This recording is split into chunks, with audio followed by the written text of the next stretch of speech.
Hello, everybody, and welcome to what should have been May's episode of Two Guys, Zero Planners. Funny story about that. I want to blame somebody else, but I can't because it's all my fault. You're not trying hard enough, I think. I mean, when you're the one, and when I say you're, I mean me, when you're the one that creates a robot that goes through and scrubs your folders in a hard drive that you thought you told it not to, but then you look at your programming and realize you were sloppy with it, there's no one else to blame but yourself. So we recorded a great episode with Phil Olin, formerly of BYOB, formerly of Philosophical, that won't see the light of day because the audio just up and disappeared like a fart in the wind. Mm-hmm. Yeah, and just hearing me and Phil without your bit is kind of weird, I guess. I mean, I guess I could have stitched together the parts that you guys were talking about while I was at the apartment office picking stuff up, but I don't know if that would have been entertaining for our listeners or not. Probably not, no. So I totally deleted audio and didn't mean to, and because of that, we didn't have an episode in May, so those are always good times. Yeah, and then life got busy, and we just didn't find the time to record any sooner. I'm still working tons of overtime, even tomorrow as we're recording this. I normally have at least Sundays and Mondays off, and I'm working 8.5 hours tomorrow. Mm-hmm. Wow. Well, in our show notes, we normally have all the videos that I've released since we recorded last. And right now we just have 3 dots. Mm-hmm. I haven't released a video in 2 weeks. There will be one this week. It's going to be KWZ, Walk Over Vistula. Mm-hmm. Vistula, however you say it. I'll find a pronunciation guide for it. I can't believe I just said KWZ. I'm an American, damn it. It's KWZ. But yeah, that's the video I'm going to do. And then I need to do a video on the Pilot 823, which I'm borrowing, and it has a Bacchus fine cursive italic, which is interesting. It's definitely a sharp nib, but it makes that 823 such an interesting beast. Yeah, I only have one real italic, and that's on a Twisby Eco, and I basically switched out the nib because it's just too sharp for me. Well, the way I'm thinking, I really like, because Andrew, the one that's letting me borrow the 823 and the 845 so I can review those, he's got a bog standard medium nib on the 845, the Arushi 845. Mm-hmm. I love that medium nib. So what I'm thinking, because the 845 and the 823 both use Pilot number 15 nibs, I can go ahead and when I get an 823 for myself, I can get the Smoke 823 with a medium nib and I'll be perfectly happy. Mm-hmm. So you like it that much, the pen? I like the feel of the 823. I like the nib of the 845. Mm-hmm. So, that's going to be the second pen I'll be reviewing is the Pilot Custom 845. So those are definitely the next 3 reviews that I've got coming up. But should we go into the embarrassing story why I haven't recorded a video for 2 weeks?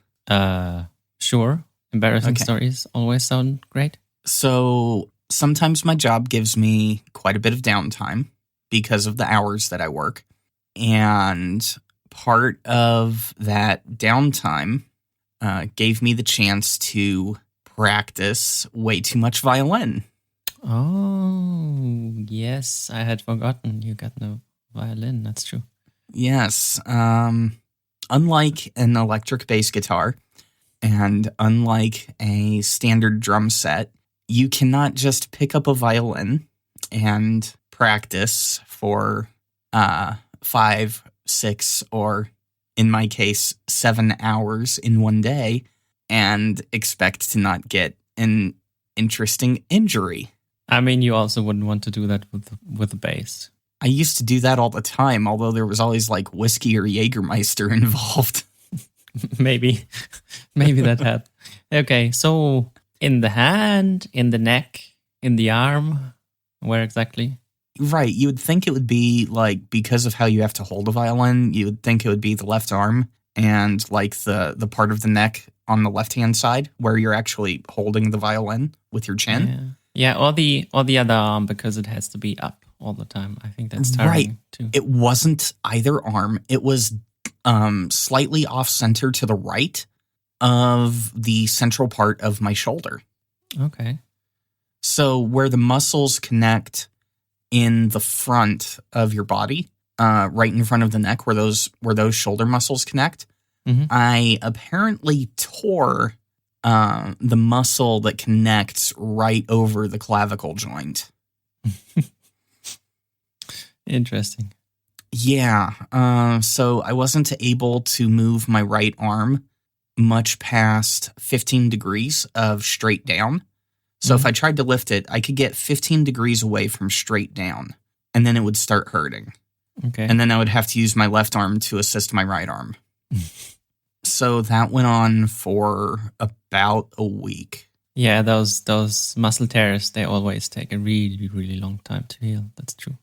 Yeah, it's still a little tender. I know it's not completely healed, so I'm taking it much easier. And my older brother, who is a classical music instructor for voice, and because of that also has some instruction in classical instruments as well, he gave me a nice stern lecture on how to properly practice. So we've got a new practice regimen for me.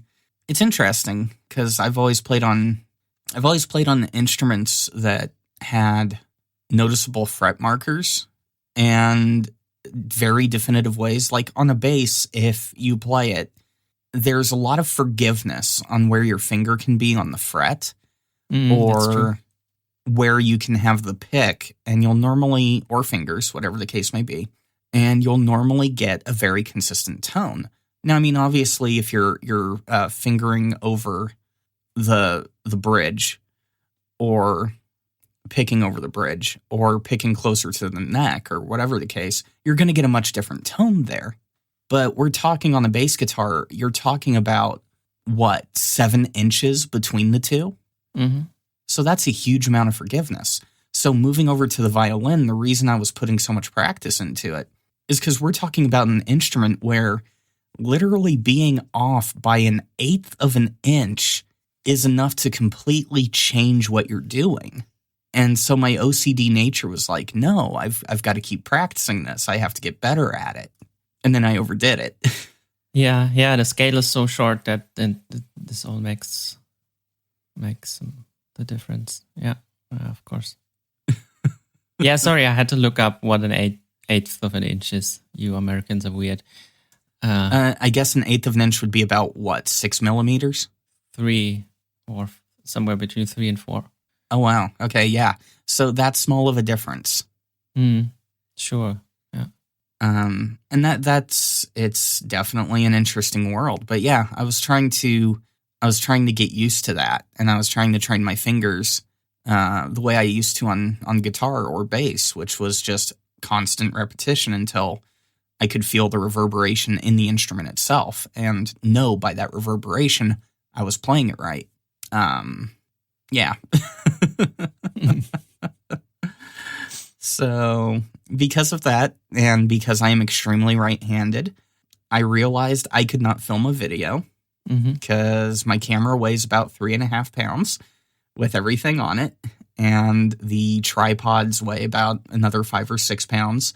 The slider weighs about 15, and doing all that left-handed was not going to happen. That's understandable. Yeah, sure. Yeah. I guess that was a roundabout way of saying, please forgive me, people, because in the month of May, I managed to delete podcast audio and then massively tear a muscle that kept me from being able to do any type of real work. Anyways, enough about how not to do social stuff. you've got some pen stuff we can actually talk about, which I think is what this podcast is about. Yeah, I seem to remember that we were supposed to talk about pens. That's true. Yeah, it's been a while. I also don't have that much money to spend on pens these days. So my wife's contract ends at the end of June, and then we'll have to see how far she can get with her career change to become a freelance book editor and writer. Let's see how that goes. So we're basically saving up anything we can for the eventuality that it doesn't really work out. Let's see. But I did, of course, buy some Chinese pens. The first one is the Hero 616 Plus, which is one of the cheapest Parker 51 copies. The 616 without the plus is the one you buy in a 12 pack, basically, and then you hope that one of them actually works. Sometimes it does. This one is a bit better and a tiny bit more expensive. I think like $5 or something, including shipping. And it also comes with a converter, so you can use any standard international converter, which is nice. Unlike the other one, which has this horrible sac filler mechanism. Yeah, it's nice. It actually writes nice. I got one that's kind of a lime green color, which is fun. It's actually a bit too wet, I would say, or maybe that's just the ink I put in it, because sometimes it actually started dripping a bit. I've got to say, man, anything having to do with a sac filler. I used to own 2 Schaefers, and the sac filling mechanism on them turned me off to vintage so hard pens. to clean, right? Yeah, I mean, just getting a good fill on them, cleaning them. Yeah, so this has a converter, so cleaning it out is nice and easy. I just have to, I don't know, try a drying next time, because then hopefully it'll be perfect. You could always try one of the Pelikan 4001 inks in there. Those are actually fairly dry. Yeah, exactly. Or maybe one of the Troublemaker inks. Some of them are really, really dry. I have yet to try it. Well, no, actually, somebody sent me some samples. Mm-hmm. I think that was you. No, because I also only have samples. Oh, okay. Well, somebody sent me samples, and I did try them. Abalone was pretty good. The rest of them I hated. Mm-hmm. I mean, Petrichor was too bleh. Yeah, that's a weird color. I mean, it literally just felt like I was looking at a sea slug. Which is not what Petrichor is supposed to be. That's true. Wow. When we record in the morning, I'm a little punchier on how I talk about things. Yeah. Huh. So there's that. I'm looking back through your Instagram, and I'm looking at an interesting photo of a Pen BBS 469 with a Sailor 21K music nib paired with a Pen BBS medium. Mm-hmm. You have explaining to do. So CY, also known on Instagram and his podcast as Tokyo Station Pens, we got talking about his nib grinding and stuff in Japan, and then he sort of on the side mentioned that you can just fit in Sailor 21K nibs into Pen BBS pens. And of course I had to try that, because I basically put all my nibs into Pen BBS pens, if it works. And yeah, they fit somewhat loosely, but they actually sit far back enough that you can use it in all Pen BBS pens, because Bock and Jovo nibs, they stick out a tiny bit more, and then depending on the model, you can't really cap them. But this one works really nicely. And with this double-sided pen, you then, in theory, that's the only pen you need, right? You have a really fat one for headings or as a marker, and then on the other side, you use the pen for normal writing. And that's a lot of fun. Or if you're me, you end up using the fat end for writing letters to your pen pals on 5mm dot grid. Yeah, I also wrote letters, but I wrote a bit bigger. Well, I mean, using that 4mm grid, you can easily double space and everything looks normal. Yeah, exactly. Yeah. Which I'm actually thinking about dropping down the 4mm. I think you've got me convinced. Yeah, it's just that it's kind of hard to find anything in 4mm. There is that. So there's the Lamy notebooks that are basically 4mm, and the Hobonichi ones. I think that's about it. I wonder if I could convince Daryl to make a Masubi Urban Edition that was bank paper with 4mm dot grid. I'm not sure. Probably not. Maybe if I show him some of his products with like vegetables stuck in them, like Michael Jacobs does. Yes, I mean that's practically required. Yeah, I think that'll do it. And then, of course, another one of the pens that you've got here is this interesting Moonman M8. Yes, that is sort of the pen for the people that don't want to spend money on a Platinum Galaxy. Yeah, it's nice. It's I think it was like $25 or something. It's really well made. The cap threads are they are metal on the body and plastic in the cap, but they're block threads, so I think that should be fine. And while the fine nib that came with it wasn't all that great, I mean it wrote, but I somehow didn't like it. You can also fit in other nibs in this, which is cool. So I tried out a Jovo broad nib first. That sort of worked, but the flow was a bit inconsistent, sometimes fairly dry, sometimes really, really wet. And now I've stuck in a Bock 1.1 stub, and that's just perfect. I mean, apart from the fact that it's a silver nib on a pen with gold hardware, so maybe I need to fix that. But other than that, it's really great.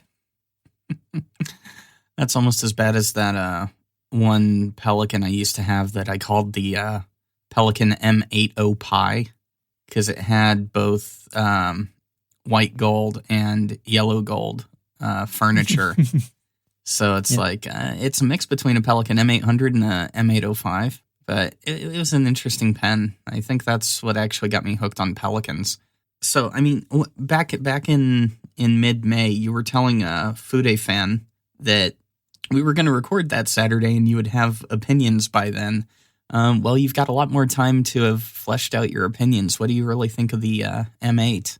I really like it. It's very well polished. I mean, there's a spot or two when you really go over it with your fingers that you can feel that it's not really smooth, but that's about it. And I really like the section. It's basically straight, but it has a nice thickness. So it's really comfortable to hold. I mean, in theory, you could post it, but it's a bit too heavy and it's long enough. Yeah, I mean, the converter isn't really big, but for me, that's actually a plus because I want to switch inks a lot. Yeah, I would say that that's definitely something I would like as well. Just because I end up switching inks every week, having smaller converters would actually be amazing. Because then I wouldn't feel like I was wasting so much ink. But I mean, even the biggest converter, it's still such a tiny amount of ink. This is true. This is very true.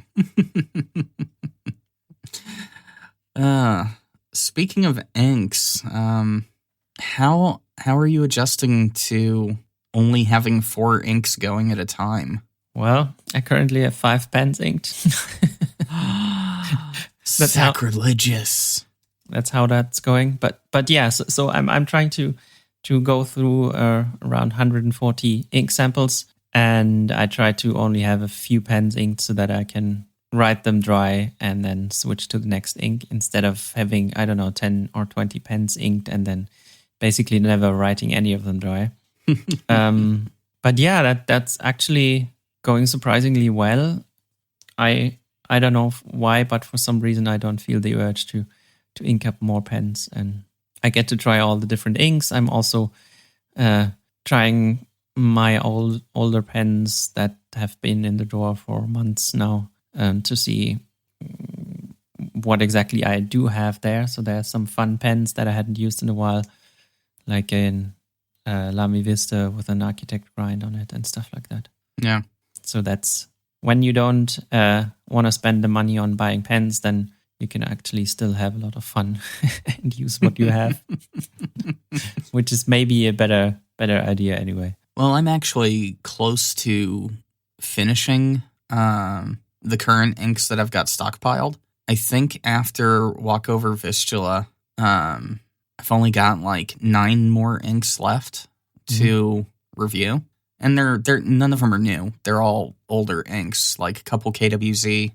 I've been debating on whether or not to do Colorverse Mars Curiosity, but I haven't reviewed enough red inks on the channel. And I think after using it some more, that's a really good red. So I really do want to put it on the channel. And then you can start buying all the Colorverse inks in those 5 milliliter bottles that they're coming out now with. Yeah. Honestly, that seems like a good thing to do for me. But a couple of my viewers want me to explore more of the Diamine series and go through more of those colors. So I'll probably go down that rabbit hole and see where it leads. Oh yeah, that's a lot. There are a lot there. That and Robert Oster. Those two will keep me busy for years. I also need to start thinking about what I'm going to do when I eventually hit 1,000 subscribers. I'm trying to think of something interesting to do for that milestone. So there is that. I've only got 3 pens inked right now, and 2 of them aren't even mine. Yeah, I only have 1 pen ink that's not mine that I received yesterday. Yeah. Is that the ProGear Purple Cosmos? How are you liking that? So it has. So the slim is really slim. Let's say that. Yeah. Let's just get that out of the way. So that is. I'll have to see if that's I'm okay with that, because the difference. I mean, I have a 1911 large, and the difference is quite big, especially in the grip section. That's really thin. So that I don't have much of a problem with that, but somehow here it is a bit weird. I don't know why. So we'll have to see how that goes. It came with a zoom nib, and that is a lot of fun, I must say. That I'm enjoying a lot. Plus, of course, with a zoom nib or a stub on the other Sailor, you go through ink really quickly, and the converter is so small. That's also kind of nice as well. I mean, so is it really that you're going through a lot of ink, or is it that you're going through the same amount of ink, but the smaller converter gives you the illusion of going through more ink? Yeah, it's all about the gratification of writing a pen dry, I guess, for me. I'm noticing that I'm getting more of a kick out of when I've only got like half a converter fill and the pen goes dry a lot quicker. It's like, yay, I accomplished something. Exactly, yeah. So that's why I also like the Pilot Con 50 and Con 40, because you can't even fill them up, really. Halfway is a good fill already. Regardless of the Pilot converter, I always use a syringe to fill those so I can get a super full fill. But even then, if it can fit the Pilot cartridge, I will empty a cartridge and use it instead, because you get much more ink there. That's true. Yeah, I mean, even if you syringe fill a converter, you still need to prime the feed, and then I'm not sure if it makes much of a difference. Exactly. Depending on the pen and depending on the feed, priming it can pretty much go through a quarter of a converter. That's true, yeah. It's good to hear that I'm not alone when it comes to thinking that the slim ProGear is just a little too slim. I mean, it is weird. I have other slim pens that are fine. It's just, I don't know. I've only used it yesterday and today. I'll have to see. Maybe I'm getting used to different pens, like the Opus 88 Coloro. That's kind of a fat pen. I don't know, yeah, it is. But the Kaweco Sport is fine again. I don't know. I have to compare those at some point. You should. It's weird. And then get back to me when you do. Because I had a Purple Cosmos very briefly back in the BYOB days. And it was very brief because I tried writing with it for 2 days. Mm-hmm. and just the slimness of it. I couldn't wrap my head around it. Yeah, I'll have to try that. So I've inked up my Kaweco AL Sport Night Edition, so the all black one as well. And I think I have to try them side by side, figure out what the difference is. I expect a full report. I try to remember. You say that now, but I have a strange feeling you'll forget. Maybe. So one last thing I wanted to touch on here, which is we actually get to hear more of Urban talking instead of me talking, which is always a good thing. You actually got quite a bit of Pen Addict love recently. I did. Well, not so recently anymore. It's within a quarter of a year. That's still recent. That's still recent. Okay. Yes. So the first thing was that in one of Brad's newsletters, so he has this refill newsletter that's like subscription-based thingy, and he, in one newsletter, or he sort of at one point said, I have something in the works. I won't tell you what it is. You'll see. And then he basically he sort of had screenshots of FPC and how he started to use it and all that stuff in this refill newsletter, which was really cool. We also did, and part of this subscription is also a members-only podcast where he basically talks to basically anyone who wants to, that's a subscriber. We also did that. That came out, I think, last week. It was also mainly about FPC, also a bit about stationery in Germany and growing up with stuff like that. And he also talked about it in one episode of the Pen Addict podcast. So that was, what did I say, episode 409, which was also cool. And now I'm looking it up.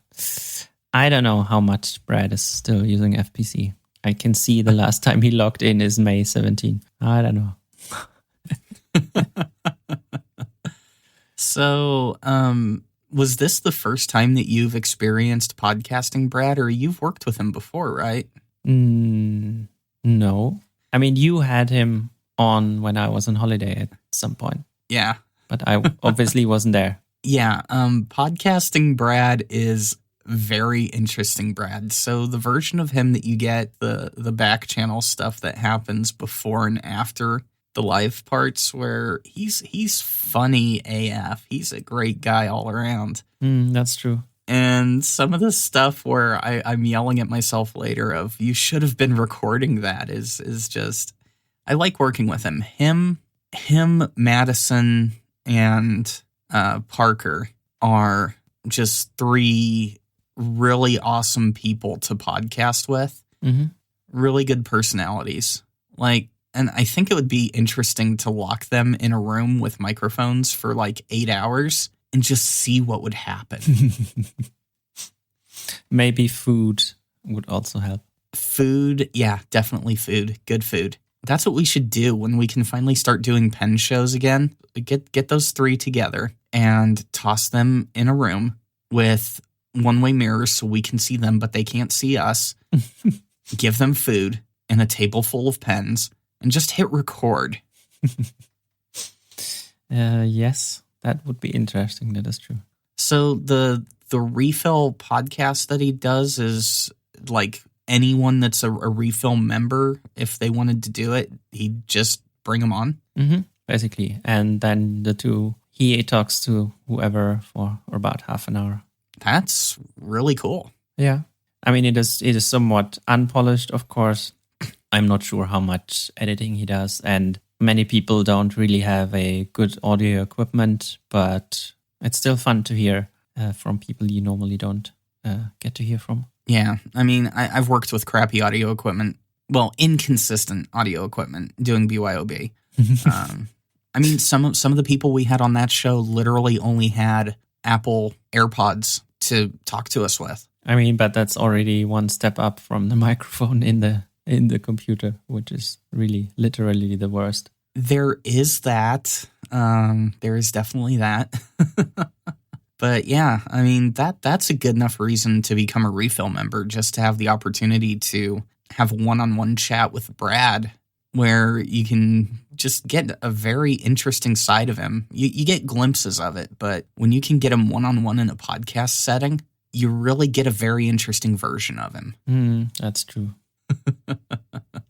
Which I need to, I haven't talked to Brad in 2020, so I need to probably send him a message at some point about doing another episode of something.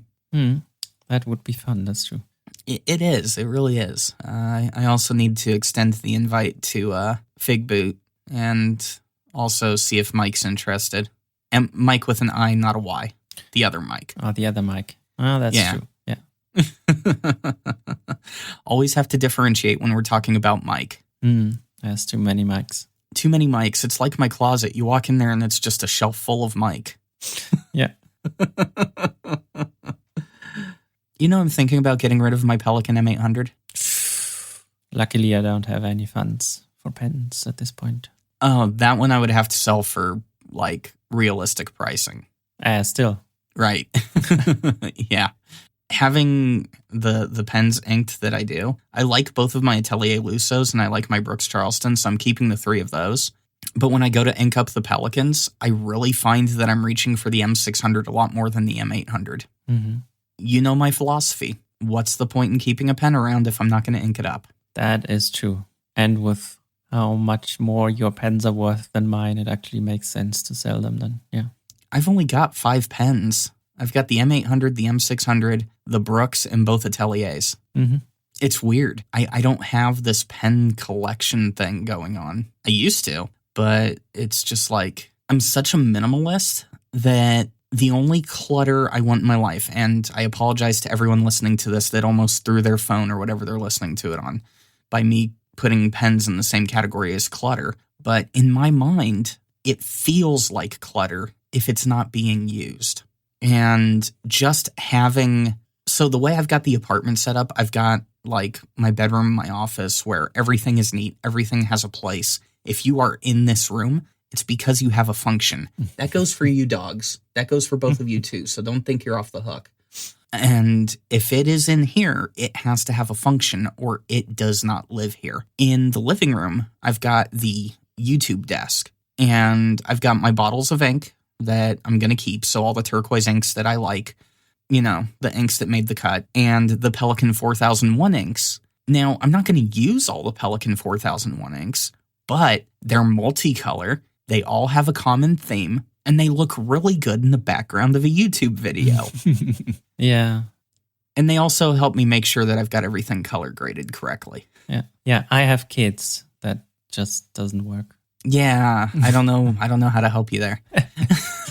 It's you're 10 years too late. Yeah, but a couple of my coworkers have come by, and as soon as they walk into the apartment, they see how little stuff I actually keep. It looks like no one lives here when you walk in. You literally see an empty apartment with a desk. And then you see my bedroom, and it looks like a quasi-normal bedroom.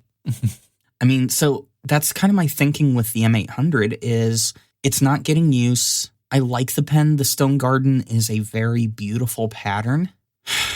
But if I'm not reaching for it, then someone else may actually get enjoyment from it. That's true. And if you'd rather have a Pilot 823, then you can, I don't know what the prices are of those, if you can pay for it with that money or not. It depends on how much I sold the 820, the M800 for. Yeah, I'm not going to sell your 823, Andrew, I promise. It's going to get back to you safe and sound. Yeah, I mean, realistically, I don't know what price I would sell the M800 for yet. I also don't know what I would do with it. Would I invest more in camera gear? Because there's always more that you can do there. Or would I turn the M800 into a proper Pernambuco bow for my violin? Right now I'm using a carbon fiber one, but I know eventually I'm going to want to get a real wooden bow for the violin. So it will have those tonal properties. I mean, the advantage of the carbon fiber bow is probably that you could also stir your coffee with it, right? There is that, but I don't know how rosin would taste in the overall flavor of the coffee. Yeah, that's true. Yeah. I already managed to get a small flake of rosin in my mouth. I don't know how that happened. So before we go for the week, let's go ahead and scroll down in the document really quick and just pick one of the listener questions here. Just because I'm feeling slightly salty. Actually, no, because I'm feeling slightly hungry. We'll go with the very bottom one. So, Jian Miao. Wow, I said meow. Jian Miao asked, how about a question for both of you? What would you do for a Klondike bar? Well, I'm hungry. Klondike bars are amazing. Right now, I would run a marathon in boxer shorts in 100-degree weather in the middle of Oklahoma for a Klondike bar. All right. So what's a Klondike bar? I have to look that up.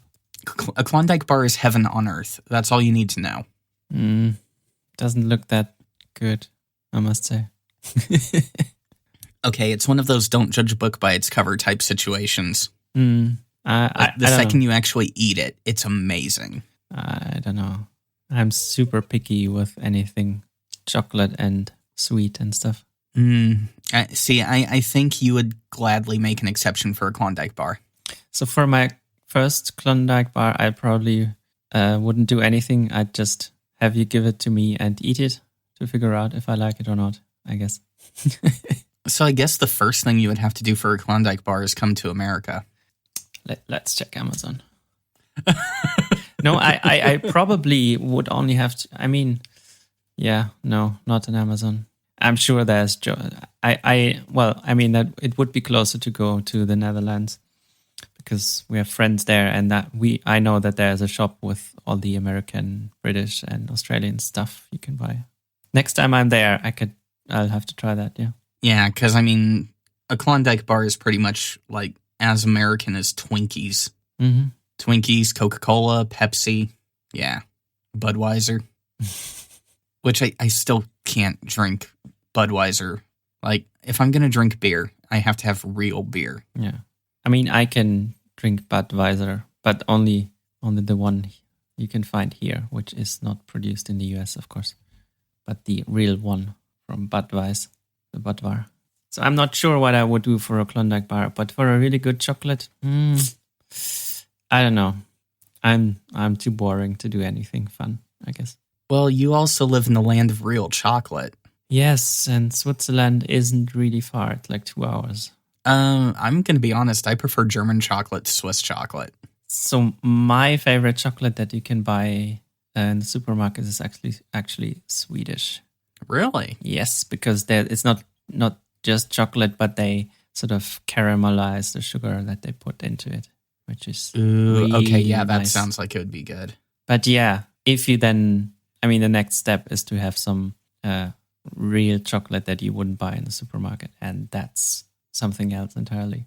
So if they made a Klondike bar with a German chocolate outside shell instead of the chocolate that they use, it would be the most perfect of food items on the face of the earth. Klondike bars are good as is, but German chocolate would really push it over the top. You really are hungry. Well, no, I just, well, yeah, one, I'm really hungry. Two, seriously, German chocolate is good. I don't care what you say. It's just really damn good chocolate.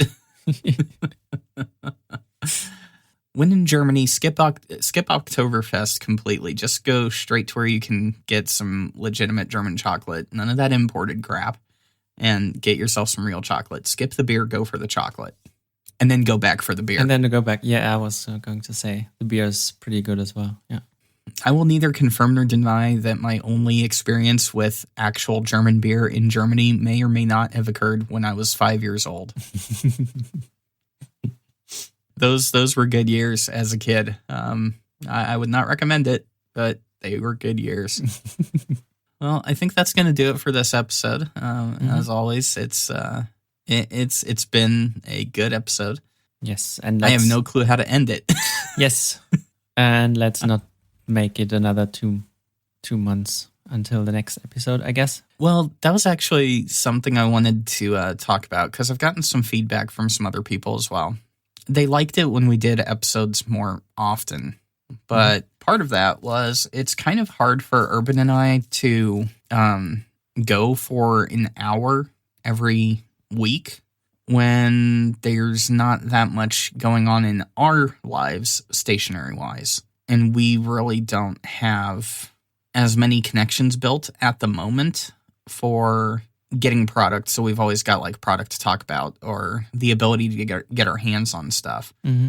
So it's like we can either do longer episodes, but those are going to have time between like an episode every 3 weeks or every 4 weeks, or we can do shorter episodes where we can fit more content into them. So the big thing is having content to fit the space. That's true. And I mean, half the episode today probably wasn't about pens anyway.